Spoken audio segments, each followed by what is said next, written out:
everybody, welcome back to the channel. If this is your first time here, welcome. Today we're going to go over swapping slides, and we are going to swap slides from a Gen 3 to a 19X. I hope you can see this okay. I am sort of shaded. The camera is not liking this 100 and almost 10 degree sun right now, and well, we have no choice but to record like this. So, Gen 3 slide on a 19X.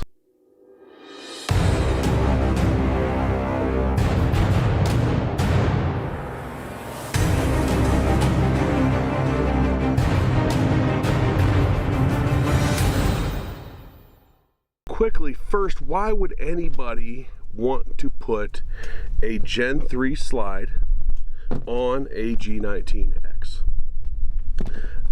I can say for me why I would want to do it is because I don't like cutting up my OE slides. So they don't offer the 19X in an optic model or MOS model, and so you have no choice but to get some sort of an MOS slide that fits it from Glock, or buying an aftermarket slide that fits it. Now, the aftermarket slides for something like a 19X or Gen 5, and I say Gen 5, people are going to start freaking out. I know this is like a Gen 4.5, Gen 4 with Gen 5 features. I'm going to refer to this as a Gen 5 because it has the taper of the Gen 5 muzzle of the Gen 5 slide. So I'm going to refer to it as that. If you don't like it, I don't care. Why would somebody want to put the Gen 3 slide on a Gen 5 or a 19X? Because they're way cheaper. That's why I would want to go that route, as opposed to finding a slide that is actually made for the Gen 5 or the 19X. So what is the big differences? What does it take to put the Gen 3 slide on the 19X? So you have to change the back plate, and you have to change the slide stop slide release, and that is all you have to change.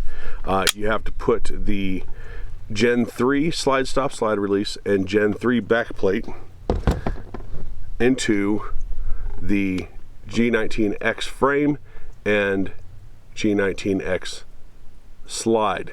So why do you have to change the slide stop slide release? Well, because the 19X is ambi, and the slide is cut for an ambi slide stop slide release. So there and there.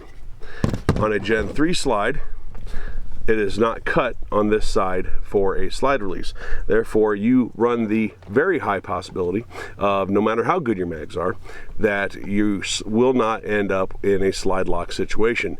The mag spring is not powerful enough to push this entire one-piece ambi slide stop up into this side and then let it bend down for, basically, or flex down so that it's not pushed up on this side.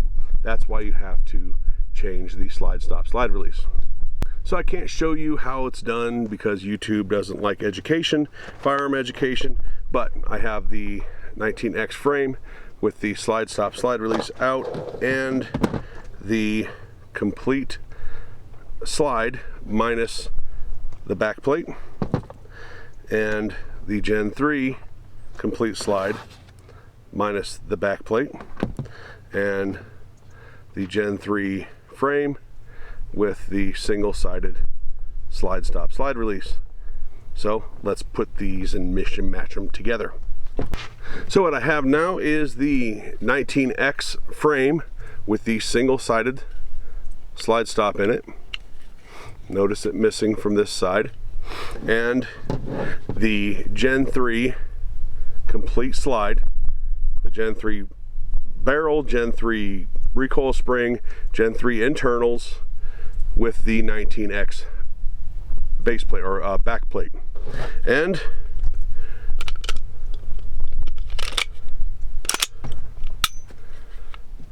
there you go. Gen 3 slide on a 19X. This is a very inexpensive way to put a red dot compatible slide on your 19X. And that is if you're not a lefty and you don't want all the left-handed stuff, that's fine.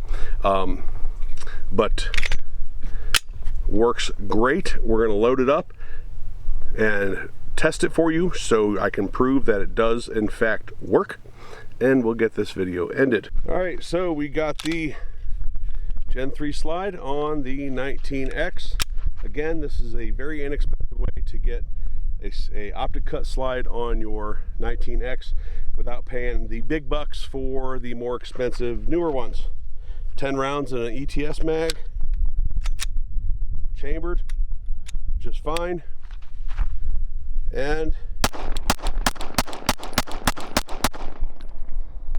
slide locks open. All right guys, so back in the shade here,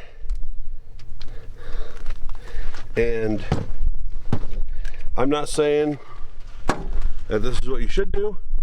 I'm not saying that this is the right or wrong way. All I'm saying is that you can in fact put a Gen 3 slide, an inexpensive Gen 3 slide on your 19X if you are balling on a budget and you want to put an optic on your 19X.